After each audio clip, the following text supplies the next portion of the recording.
All right. Yeah, just talk. Cool. Awesome. So, Merry Christmas. Merry Christmas. So, yeah. Hopefully it's recording. It looks like the audio's going good. We have somebody. Yeah. So, anyway, we'll let our producers piece this one together. We'll figure something out. Yeah. Piece this train wreck together. Okay. So, first things first. What's up? Oh, yeah. Cheers. Cheers. All right. And Merry Christmas to everyone watching. Our drinking game, as suggested by Christopher's brother earlier today, which I think is a fabulous drinking game, is if somebody mentions or comments about and uses the word TARDIS, we're supposed to take a drink. Yeah, if you do hashtag Doctor Who Talk, I'll be able to track it otherwise. Yes. So we're watching the Twitter feed, watching the comments here, and watching YouTube as well. Yeah, Doctor Who.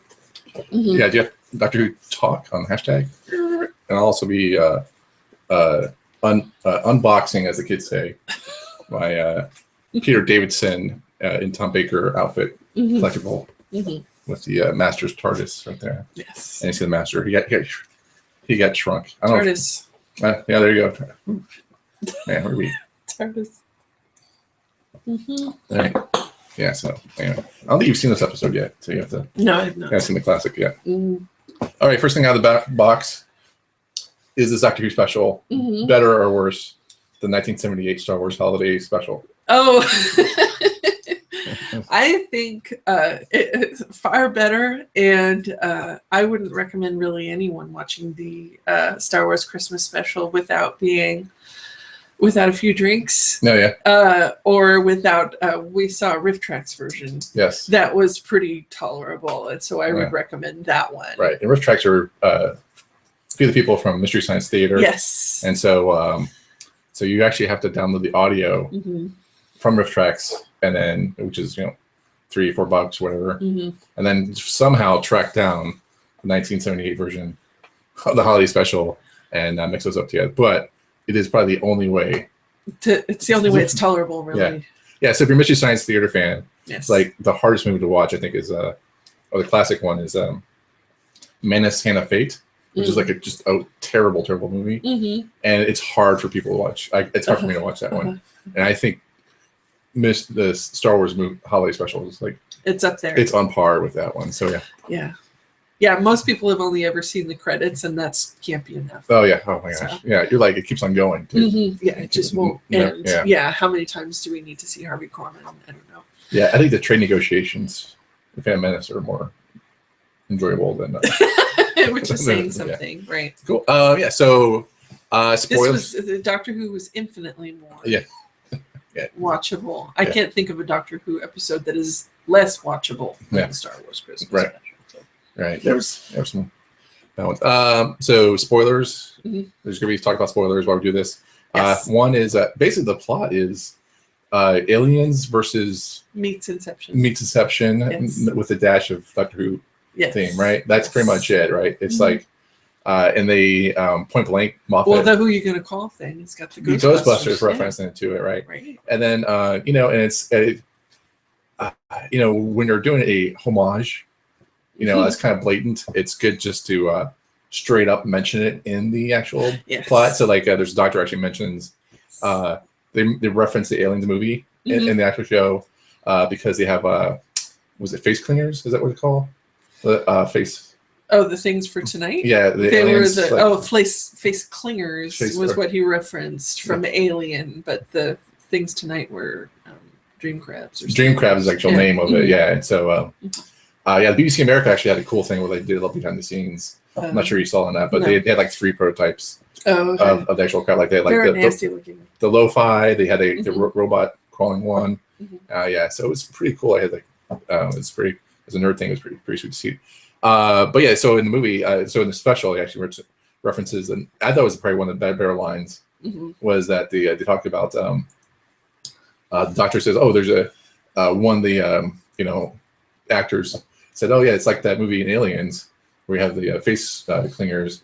It's like, oh, you have a horror movie called Aliens, and like no wonder people want to invade you. Right? So that was a great line. I delivered it wrong. That's nice. But, well, I think also because this turned out to be, a compilation of dreams and layers of dreams and shared dreams and everything, it made perfect sense to me that it had all these pop culture references. It's self-referential. Yeah.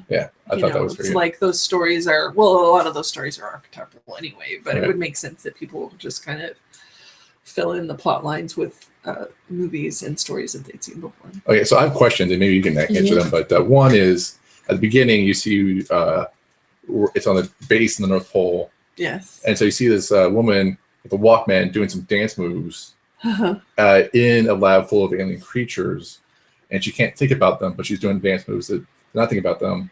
Why was she doing that? Is like they just like. Well, that was one of the things when later on when he said, "Why were you doing that?" and she couldn't answer him. She said it's a long story, and that was the answer to so many questions. It's a long story, right? Because with dream material, like think about whatever dreams you can remember. You can't explain half the reason that you were doing the things that you were doing, right? Yeah, and so I kind of wondered too, because they just kind of let that drop off. Right. Before you realized what the point of or what was happening in the story. I was like, wow, she never accomplished. I realized a few minutes later that she never really accomplished what she was planning to do. And what was the plan? Because they were all very vested in her making it across the room. Right. Yeah. Yeah. So I didn't know what that was all about. So, and then was it that? So I was like, kind of crazy. So, but I also felt like the long story is like pretty much the answer to Doctor Who. What is Doctor Who? Is a very long story. It's like you go back to 1970s and whatever 60s. 50s. Okay. Yeah, because it's just like a 50-year-old TV show. Right. It's a long story. Yeah. Oh, it's like I get you. And then also I felt like it's an excuse for Moffat to explain away, because like Moffat has like under his tutelage or whatever for the show, there's like some unanswered questions, and you're just like, whatever, it's a long story. Just, who cares? Brush it off. Just entertain the people. Yeah, the masses are like, which is great, because I think I gave up trying to find rational explanations. I need you to do me a favor. What? Say TARDIS. Yeah, so why did the TARDIS explode? Yeah. Why did the TARDIS explode? Well, River Song was in the TARDIS and exploded back in. That was a long time ago. Yeah, I think they finally explained it. I thought we were talking about this episode. Yeah, I'm talking about Moffat and his writing. Oh, okay, gotcha. Sorry. Nothing is sacred here. Okay. Nothing is linear. Yeah, it's all a little wobbly, timey-wimey. Yeah, I appreciate it. I will say something that we didn't talk about before was talking about the nature of what imaginary characters are, imaginary creatures and that sort of thing. And so this was a slightly surly Santa. Yeah. And kind of gave the Doctor some blowback.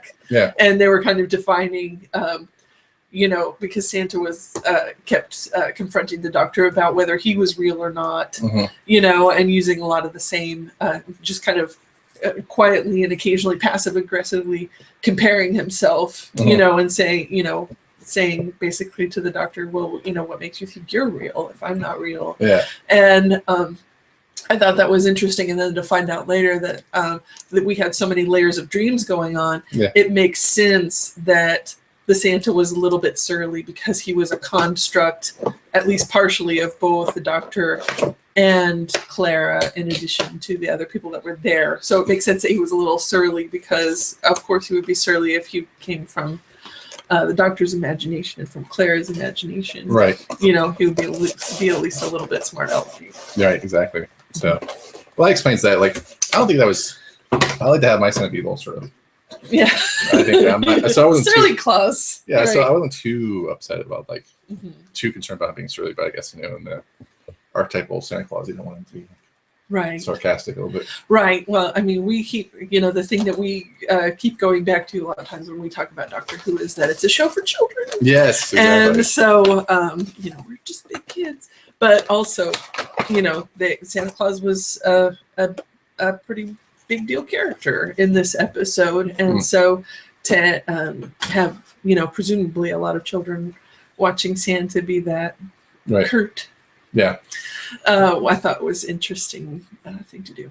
Yeah, well, I mean, they say it's a show about children, and I feel like this season 4 children. Yeah, 4 children, and that this season with the older doctor, they kind of like shoehorn the kids into it. So you had the to me the robots of Sherwood Forest were just which is awful.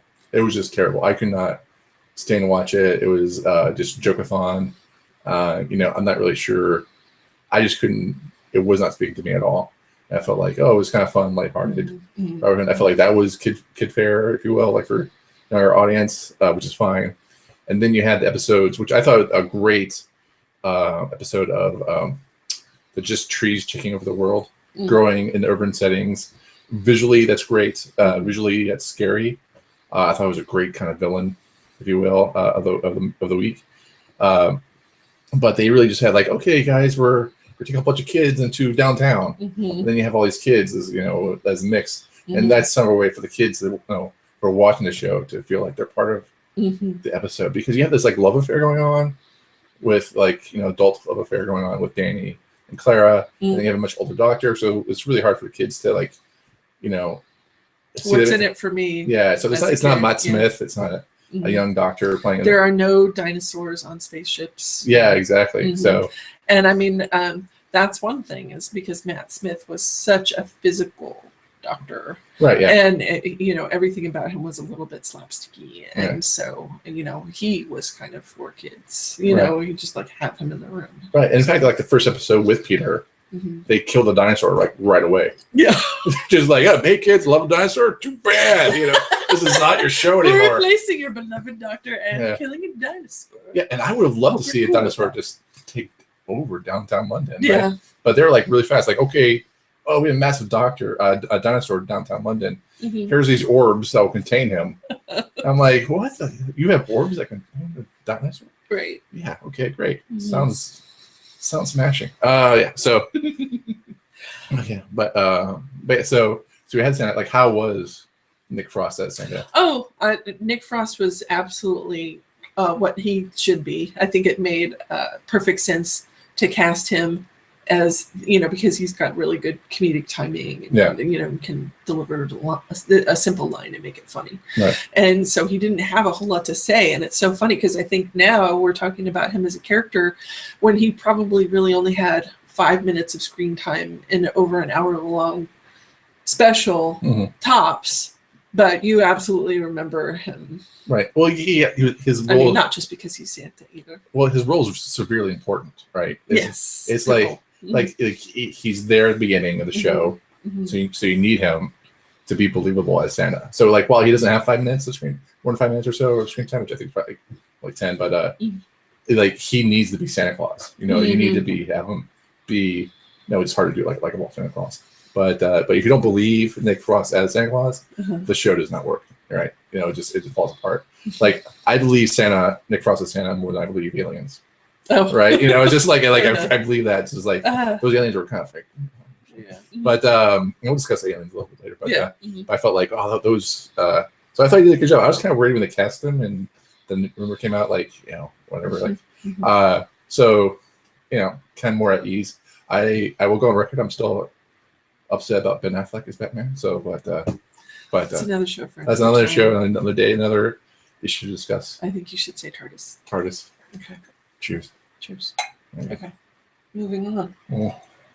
So, how was Peter Capaldi and Clara? Yeah, I'm pretty neutral about Peter Capaldi. Yeah.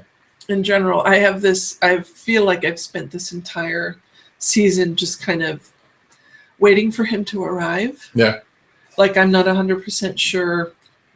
I haven't felt an absolute overwhelming, like, he's here and this is the type of doctor that he is. I still am questioning that. And this didn't really change much. Right. Although, like I said, I did kind of enjoy the interplay of, like, him having to, like, prove he was real, and, and Santa Claus is imaginary and that sort of a thing. Right.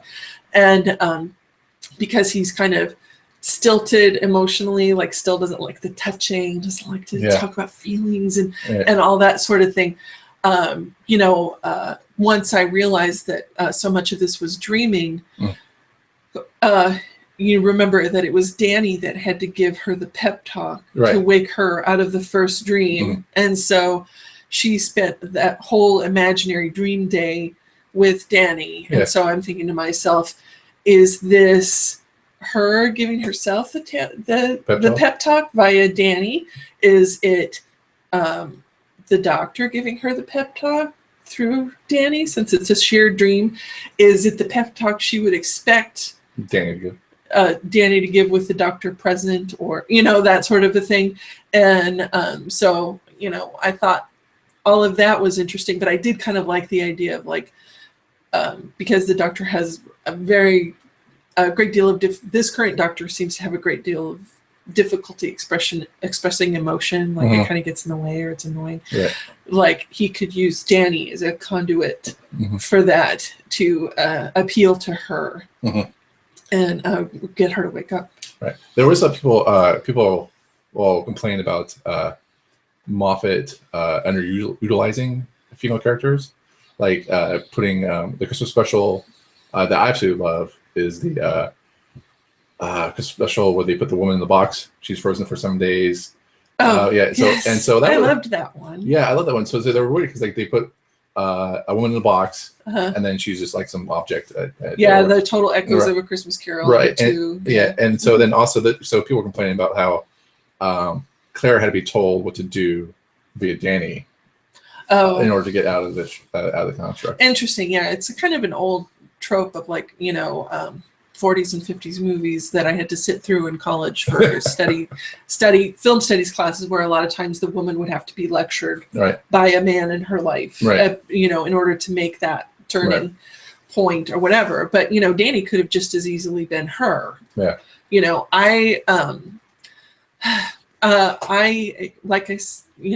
Chris knows, and I'll just admit that I'm not a very much of an old Doctor Who aficionado. I've been watching more of since the revitalization, starting with the 9th Doctor or whatever.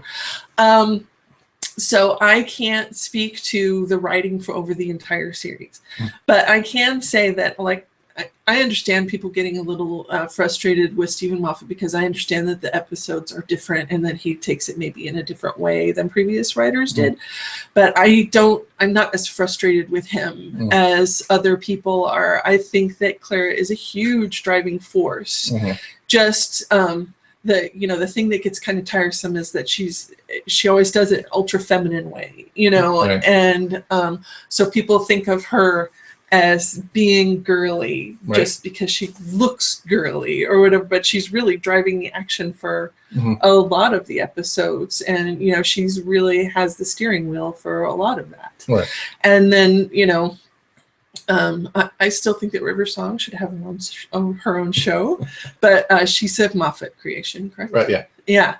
And so I saw there was a study, and we could maybe put it in the links later, about somebody did the Bechdel test for... What is the Bechdel test? For the people at home and for the people who are drinking wine. There's 2 parts of it. I forget. It's like that women can be friends, and that they talk about things that have nothing to do with men. That's like the... Oh, yeah. So it's like they go through TV shows. Yeah, to decide if like the female characters are worthy or are, strong enough or what have you. Right. I'm totally butchering this, so sorry for people that are really into it. And I think that is it's an interesting gauge to figure out the certain parts of female characters, but it is completely based on dialogue, which would be fine with me if this was just a radio show, or if it was used to evaluate simply auditory media, but it's not. This people are using it to analyze audiovisual media to see if the women are strong or interesting or have depth, and women physically move on camera. They this happen? Yeah, I know. And they have facial expression. There's so many other things. I think they just went with this little simple rubric because you can sit and count it and check it off a list. But other things that you could be checking off a list are like how many female decisions drive the plot. you know, and in the case of Doctor Who, particularly with River Song, how many times she's the woman armed or causes the resolution of the particular scene or plot point. Yeah. And so, although the Bechdel test is interesting, I don't think it's necessarily a complete picture of women on screen. Yeah, I felt like, so I felt like in this case, it was, you know, it was, this story is a resolution in ways of the Danny Pink, right? Love interest that really, that was like the driving force of the last half of. I have to say, I'm sorry to interrupt you, but I did have a feeling about that it was like, okay, we've checked off grieving for Danny. Yes. And we're going to do other things after this. Right, exactly. Yeah. I felt like, I felt like that was, it was, you know, the culmination of a lot of things. Like, apparently the rumor was that Clara, the actress plays Clara, was supposed to leave at the end of this episode, and that she changed her mind. And so she got to stick around at least for half a season, maybe a whole entire season for next season. And so I felt like this actually gives it a new, fresh, the Doctor Who gives it a fresh set of legs, where like second chance, as they mentioned at the end. Oh, spoilers, by the way. Second chance at the end that it's something new to the Doctor, right? And it's I felt like I liked the new Clara from last season. I didn't like the Impossible Girl because it was sort of like we had to accept Clara. Well, yeah, that whole Impossible Girl plot line I felt like could have been so much more, but I almost felt like they were tired after everything that they did with the pawns. You know, that it was just, you know, that was such a fascinating thing to me that she would just keep repeating and repeating and repeating, you know, and that was such a dour, like that last half of that season or whatever, where they introduced her. It was just kind of like, wow, this is such an interesting idea. And it was partly sad because he's grieving what happened with the pawns and everything. I get that, but it's also kind of like, you know, that's such an interesting idea and it just kind of dragged, you know, I think. Yeah, I felt like it was an interesting idea. I felt like at some point it was, I just don't think her appeal came across. They didn't have enough character depth for her because she kept on dying or something. You know, she kept on going missing or something like that. So it's kind of hard. And then also, if you have different Claras, a time stream, are they the same Clara? Well, when they started with her, she was so headstrong. No, I would say so selflessly devoted to the Doctor. So I'm going to do a 360 a little bit on that whole Bechdel test and strong women thing, that she didn't get to be her own person. So she did have to start over and over. But, you know, I would think it would be kind of interesting if they kept, you know, like choose 3 things that are always going to be her characteristics and keep that going. And then, but, you know, it's like every incarnation that she went through or what she was doing was so devoted to the Doctor, with the culmination of like jumping into the whirlwind timeline and just letting herself be splintered. Right, yeah. That, this is very spoilery. It's like we had to get past all that stuff for her to have a character and just be somebody instead of just a helpmate.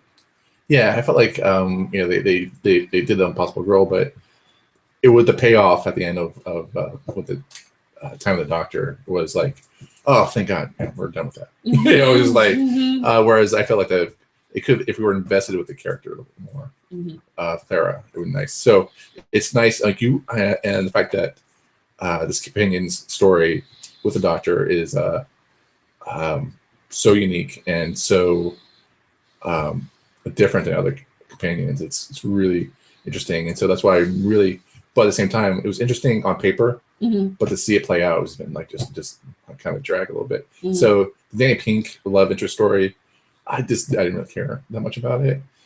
I mean, it was nice and everything like that, but I felt like it was Peter Capaldi trying to get his legs as the Doctor. And I felt like this Christmas special was like, he had a season.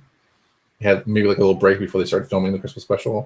I think he felt more at ease with what BBC expects him to do and what he wants to do with the character. So I felt like he was a little bit more like understanding what he wanted to do with the actor. Yeah, and it's interesting in a way because it seems like with every companion, at some point or another, they have to deal with the pull of earthly routines and loved ones there versus, you know, having access to the entire universe and being able to run around on the TARDIS. TARDIS, yes. Sorry. I didn't bring that up just to be able to do this. Okay. there's no shame if you have to. Right. But and so I think also that this episode just kind of put the nail in the coffin on that one for her, because she no longer has those ties. Yeah, and then also like in the classic episodes of Doctor Who, like you're on the ship. I mean, you're on the TARDIS. Like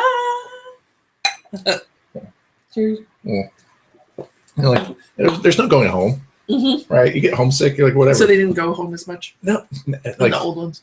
Yeah, the only closest one I can figure is that Tegan got dropped off. Tegan, I remember her last name. She always said it, but she was a stewardess for the Concorde. Oh, yeah, back when they had the Concorde airplane, and so they dropped her off, and the next story they picked her up again, and I thought that was cool. Like they did it, but that's kind of closest. Otherwise, when you're done, you either like you're done. That was it. Yeah. So that kind of brings me to my next point is that you know, the whole thing about Danny Pink is that he's still dead. Yeah. Right. Which is in the classic episode stories. Adric, he was a star mathematician. He traveled with the Doctor with a few. Tegan was one that I just mentioned, and then a couple other, one or two other companions. Nissa was one, and a chameleon, who was a chameleon robot who changed whatever. Okay. He was on there for 2 episodes, 2 stories, and so what? And Adric died trying to save the Earth, whatever. But basically, what happened was that. Spoilers, he died. But he stayed dead, but it was like the first time a companion actually died. And he actually stayed dead. You know, there's kind of like, and they had which is always tricky because you have time travel and right, exactly. So like, we're gonna get back in time. We're gonna fix it. Yeah, whatever. By the way, I'll be changing actors when I regenerate. But so there's specific too.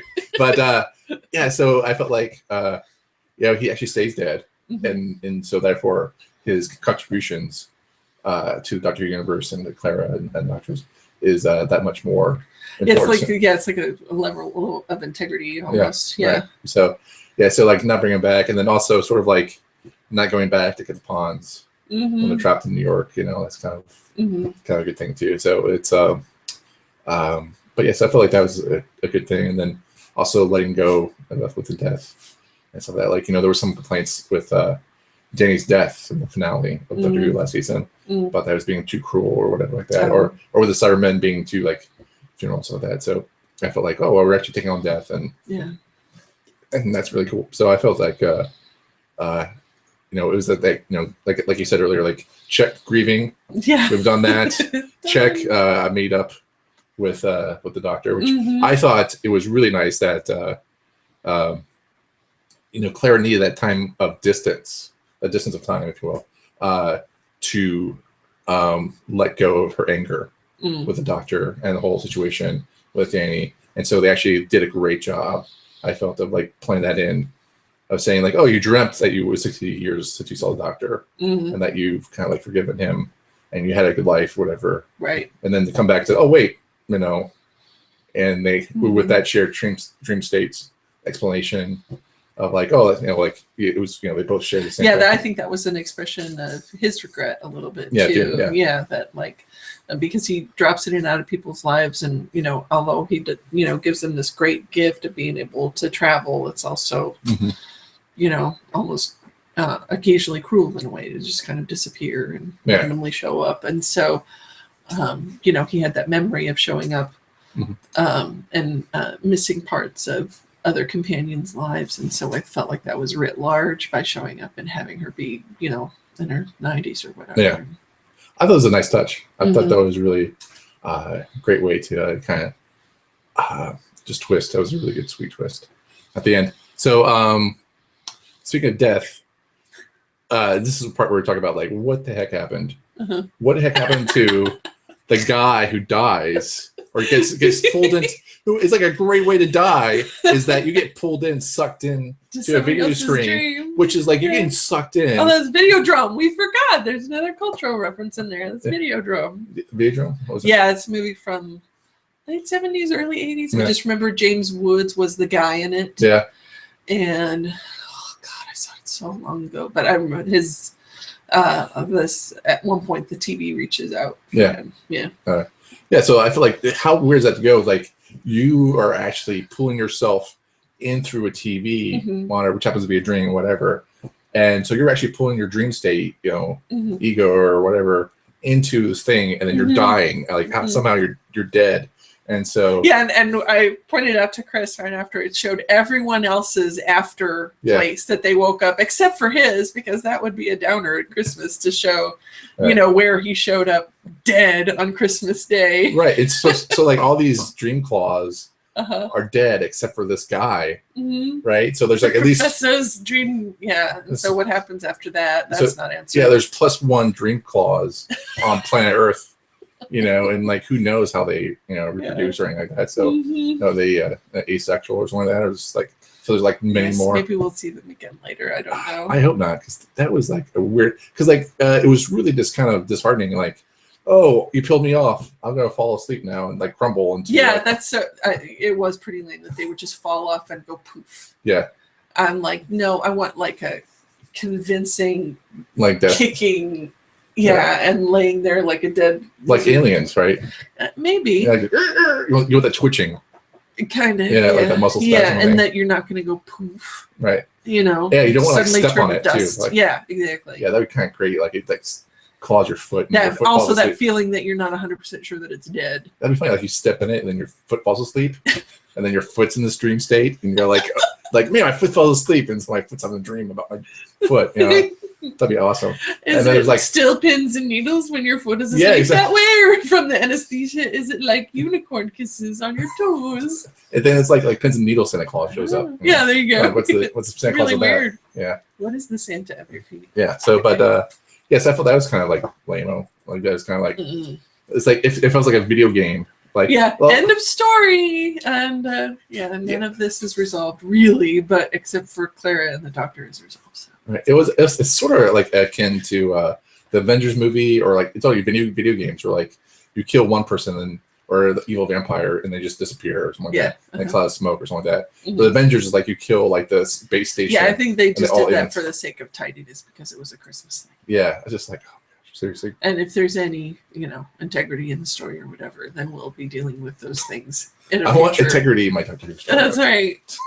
We'll revisit them. Well, I mean, Moffat does is come back on, like, loop back on something that you thought was minor. Yeah. Before. Yeah. So pour one out. We'll check one out for the missing. I know. I told Chris I think of him as Huel from Breaking Bad, who's like still trapped in that so witness protection apartment, right? Or whatever. Cheers. Here's that guy. Yeah, Professor and Huel. Yeah, just waiting in the witness protection room, waiting to be picked up. In limbo. And so story limbo. What else happened? Who else? Notes are over there in case you can't tell. Yeah. And then, and then best lines for special. I'm not big on that sort of thing, so I'm going to let you. Oh, I thought the how do you get all those presents in the sleigh? It's bigger on the inside. I thought it was good. That was pretty. That was good story. I want to go back on that. Yeah, and that would make sense that he's a construct of everybody else's subconscious that he would say that. And then there's a horror movie called Alien, and then like no wonder you're invaded so many times. Everyone hates you. Yeah. So no one hates you. So that's pretty funny. And then, so was the doctor taking the reins of the sleigh, jumping the shark? I could see that. And if it is, then Doctor Who is rife with jumping the shark moments. I think that instead was, we're wrapping this up neatly in a bow. Yeah. Kids, you can come out from behind the couch. Yeah, okay. Everything is okay. And the doctor is nice. And, it was nice for him to, I will say, I really hope that it doesn't just him being nice and enjoying the moment and actually smiling doesn't equal him jumping the shark. I mean, this guy isn't House, even though Capaldi apparently played whatever the English equivalent of House is on the previous show that he was on. Yeah. I don't think he has to be that guy to be the doctor. Okay. So it's okay for him to be happy. Yeah, I kind of rolled my eyes a little bit when I saw him taking the reins. Yeah.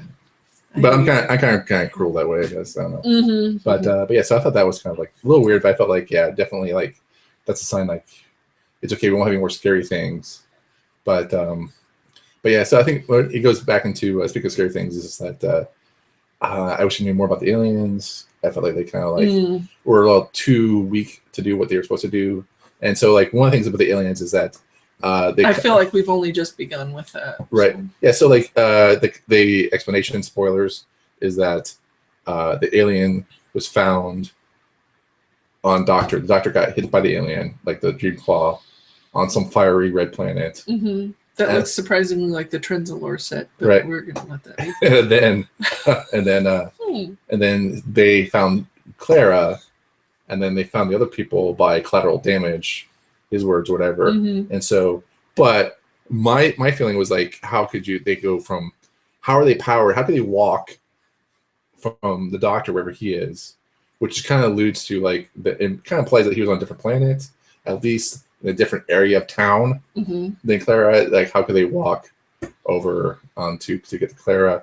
How they move? So I felt like that was kind of like a weird explanation. And you know, maybe we'll get an explanation later if it gets revisited or not. But yeah, for these planets that are so far away, and then of course everybody on Earth on Doctor Who often usually means mostly people from England, right? But you gotta keep the BBC fan base happy. I know, but everything bad happens there apparently. So hey, you gotta fight the war over there. You know what I'm saying? Rather than over here in America. I guess so. America.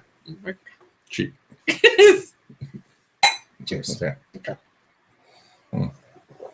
But yeah, so so then my own suggestion would be then to like have everyone near Clara that was part of the dream state all have the Dream Claw, and that at the end where like the Doctor, the TARDIS shows up behind the fence. TARDIS. Oh yeah, TARDIS. Sorry. Cheers.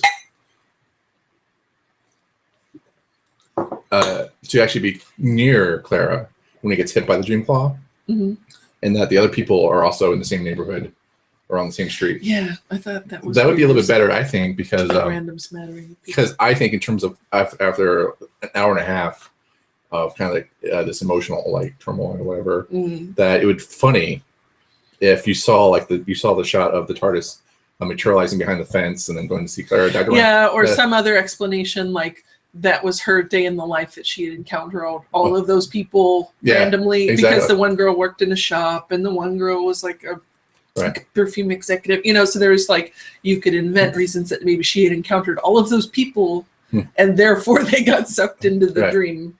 Or like, you know, like Dream Claw got snuck into the TARDIS. TARDIS.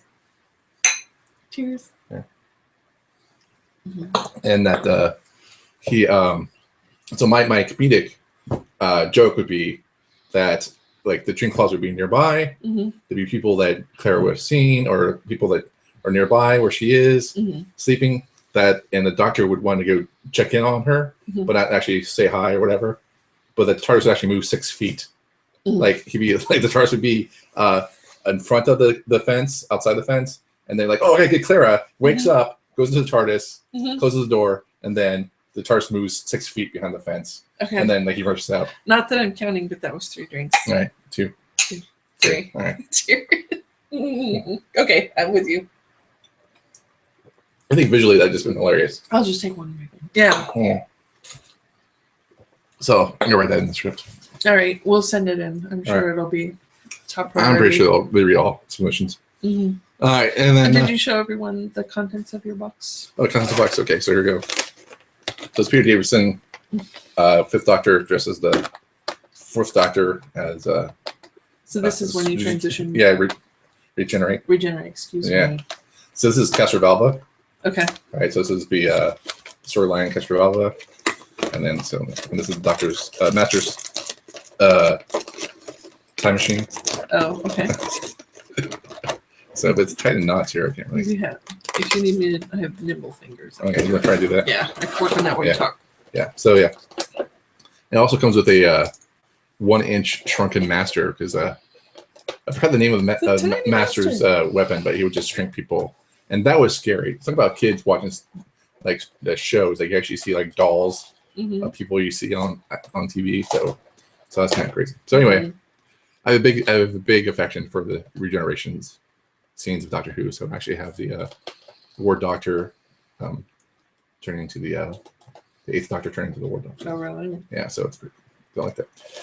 All right, I think that's about all I had. It's harder than it looks. Yeah, that's why. Cut it. I don't want to cut it. All right, sorry, I'll just give up on it. Okay. But here, guys, here's what it looks like. Put the tiny master right next to the camera. So we can So you see that. Okay. Cool. So yeah, so I think that's about it. I think we talked a lot. Yes, I think so too. I think we did enough damage. Mm-hmm. So any other final thoughts for Doctor Who? I think that.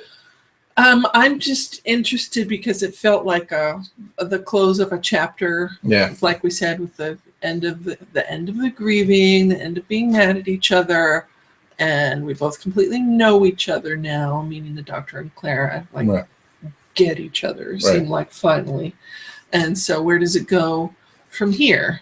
Yeah. And like I said, I'm still kind of waiting for this Doctor to arrive, and that's one of the things that I'm looking forward to, is that maybe now that they've passed that whole getting to know you thing, that he can just arrive. Right. Yeah, I think the Doctor Who's a really tough job because, there's so much writing on Doctor Who. It's such a moneymaker for BBC America, which is like, no offense, but like that's what it is. So, but there's so much writing on it, and so much. And as an actor, as an established actor, he wants to do a lot of things. It wasn't like kind of a young Matt Smith, trying to make a name for himself. It's Peter Capaldi trying to do something.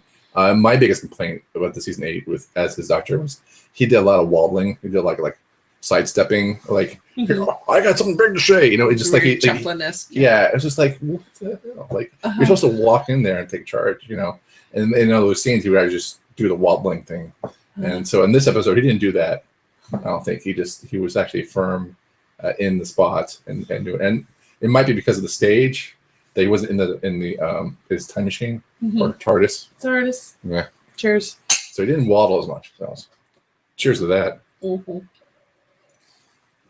I appreciate you. I never mind the waddling, but so wassailing is okay too. Yeah. But yeah, so I think that's pretty okay. And then so I think I'm really happy with the way I was upset with Clara, and I haven't been a big fan of Clara. The storyline as a character, but I'm happy to see what they do for the next season. I think it's with there's so much writing after the 50th special edition of the Day of the Doctor, which was a great celebration.